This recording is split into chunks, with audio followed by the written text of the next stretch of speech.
because I naively thought, of course, look at our success in Palestine, this should be so self-evident for all the Arab countries to do it and to support this festival without even asking a single question, and to just send me a check without even, asking, and so on. And of course it was not at all like this. And we had immediately issues, whether political, whether visa issues. Two of the poets weren't allowed to come. One of the curators had visa issues as well. But also, it's clear that the relationship of Britain at the moment with the Arab world is so complicated and and has been so terrible that we cannot function naively as if this is not happening at the same time. And one of the challenges we had was to steer in this minefield a pathway that would reinforce the positive aspect of exchange, of peaceful exchange, of equitable exchange, while also being conscious of the power relations that govern that process and the financial process. And finally, I would say that we kind of succeeded, but we haven't really, because the UK is a very dirty player in the Middle East. But how do you measure success? Well, that's what I mean. That's why I'm saying this in a way as a question almost, that the success in terms of does the cultural exchange affect diplomatically? At the moment, the evidence is pretty negative. But on the other hand, I know that, for example, the diaspora in the UK, the Arab diaspora, is much strengthened by a festival like Shabak, and its profile is much higher than it used to be, and I look forward to much more happening on that field. So in that sense, it's a success. Whether it's affected in the diplomatic way that we want hope. And I'll just end with one. Now that it's finished, I can say this, but pretty horrific story that I didn't share with anybody. At the opening of this festival, we had the mayor, who's supposed to be our patron, come and give us a lecture about camels and how we'd enjoyed a visit to one UAE sheikh that had shared stories about, which is fine, but it's really not what we had in mind. And so this is going on YouTube forever. Yeah, he can hear it. He's not going to be mayor next time. Well, he's lost the Arab vote. So Andrew, is cultural exchange just a way of papering over political and ideological cracks? I don't think it could, even if it wanted to, paper over those sorts of cracks. I'm interested in, you used the word framed, I think, and Rosalind too, and JJ talked about the period of the 60s and 70s. A wise government, I think, would always want to believe that it can't control art, and it shouldn't control art. What it should do is to enable a climate and a culture to develop which enables artists to do what they want to do, and that is what we should be exchanging and supporting. We live in and possibly in the 60s and 70s, when you talked about there wasn't any particular financial benefit for artists coming from Latin America to do what they did. I mean, we are living in a time when the whole of the public sector is under enormous public scrutiny. I mean, even today we've learned that the Royal Mail is about to be privatised. And all public institutions are the arm's length to government is very, very much shorter than it was. So for those of you who've seen the big posters around Britain or anywhere around the world, which is called the Great Campaign, that is government directly through the Cabinet Office saying we can promote art better than institutions like ours, and we want to brand it great. I can't think of a more insensitive way of saying that what happens in Britain is worth sharing in the world than saying, to anyone in the world, we are great. So, why do you put them up in the British Council offices of other countries? We are forced to by most British Council offices are funded through the Foreign Office, and they are forced to, and it's really a weakness of the British Council that it can't reject. It can't reject that because our funding comes from government, and of course, when your funding comes from government, there are constraints, and it's one of those balances that you have to, one of those judgments you have to make. about to what extent you go with government objectives and to what extent you can operate without them. In my particular case, in the British Council's case, since 9/11, the focus has very much changed from working in Europe, where after the war the whole emphasis was to support the development of Europe after the fall of fascism. After 9/11, the emphasis, that emphasis means is basically we have no money other than for where government wants us to work. In the more globalised parts of the world, so China, India, Russia, Brazil, the Middle East and Sub-Saharan Africa, rightly I think, have the lion's share of our money, and Europe has none. But that means we must work in those countries. And you talk about framing. Yes, we have to frame to the extent that we have to work in those countries. What would be ideal is to be able to say to artists, we will provide you with the funds to go and work in those countries and do what you want.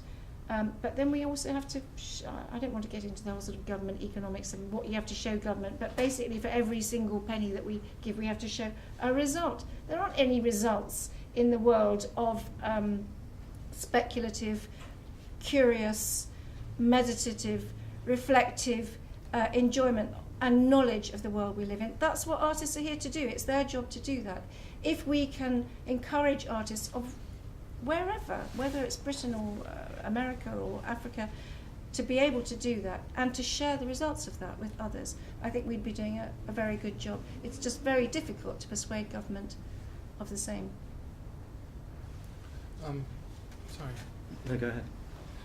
I mean, just to carry on from Andrea's point, there is also a danger of co-optation. I mean, artists can be co-opted in artistic institutions, or cultural institutions can be co-opted for ideology, sometimes wittingly, sometimes unwittingly.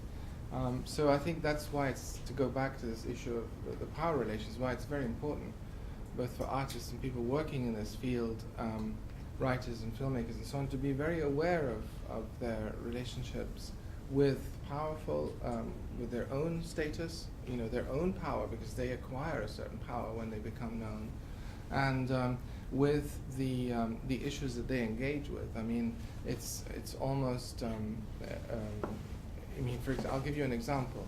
The world of the Palestinian cinema, which has become very fashionable recently.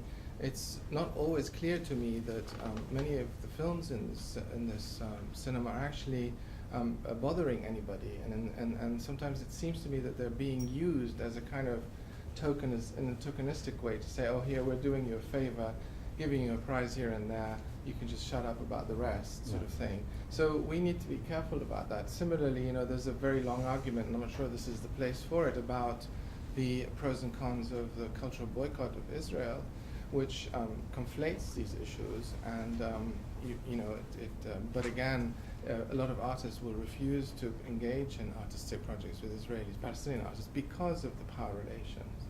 Whether it's the refusal is actually a good idea or not is debatable, but we're never absent from the pressures of reality, and when we pretend that we are, even when we say we want to stay aloof of them or to stay independent of them, they're never very far. They're always at our doorstep. I think Omar might have set up the answer for you a bit there, but do you feel that you're under these pressures? Do you feel that a lot? That you have to be aware about becoming a pawn in someone else's game, let's say? The way of having money. I mean, that was the way I didn't and still don't have market for my work. So that was the way and it was a fantastic way of being somewhere where I could work. Before that, it was signing on. I mean, actually, that's the way a lot of artists have managed. And you come across these sort of very incongruous situations sometimes, and you obviously are more and more aware of sort of political agendas, but at the same time, the control on what I've never had any controls on anything that I've done. This one incident where my work for literally 2 days was taken off some trees, there's like people a bit worried about offending someone, fine.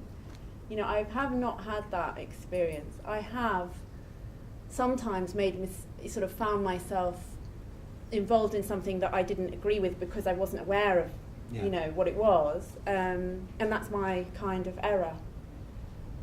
But you're not sort of wandering around in a permanent sense of paranoia about the No, context? not at all. No, because I choose my context, and I don't choose them. I'm happy if if I'm offered them, but I then am more or less aware of what I'm going into most of the time, and I don't try to go somewhere and put the world to rights with the work that I'm going to make as well, and try to sort of make some sort of summary on the situation that I find, which some of this kind of, particularly biennials, have, as we know, sort of produced a sort of art which is like, okay, we'll go to Sharjah and we'll make comment about the fact that the appalling conditions of the workforce who are coming from India and Pakistan, and this is something that will take a few months, then we'll go.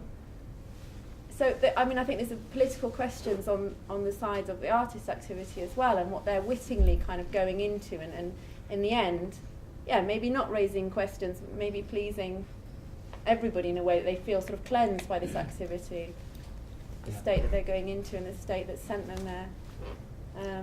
But I tend to sort of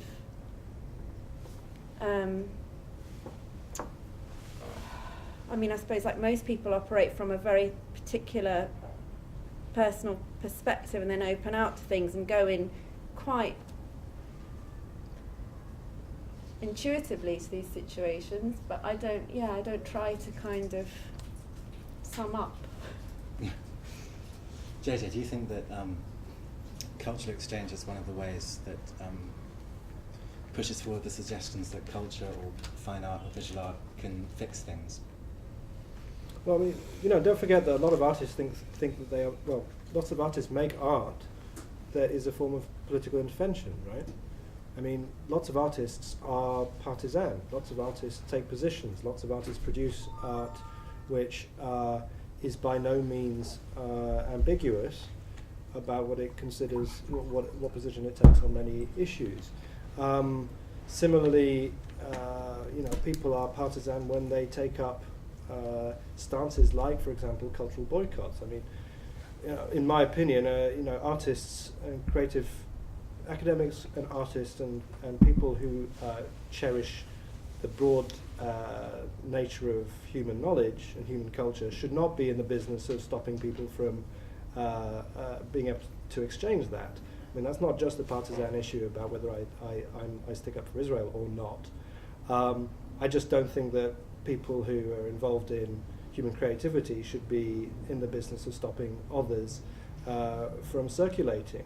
There is a big issue here, which is that, it's in the background here, it's the difference between civil society, which opens up opportunities between nation states, and nation states that handle or kind of direct the flow of exchange. Okay, there is a big difference. Omar is pointing to something quite important, which is the very distinct difference between civil society institutions, let's say the ones that retain a degree of independence in terms of their resources and their agendas. Delphina would be another one, and states and their interests and agendas. Right. So that there is an important aspect there, because it's working outside of the script laid down by state agendas. I think that it's easy to lecture other people about other countries about the lack of cultural openness, but on the flip side is that we have now one of the most onerous and restrictive visa regimes for artists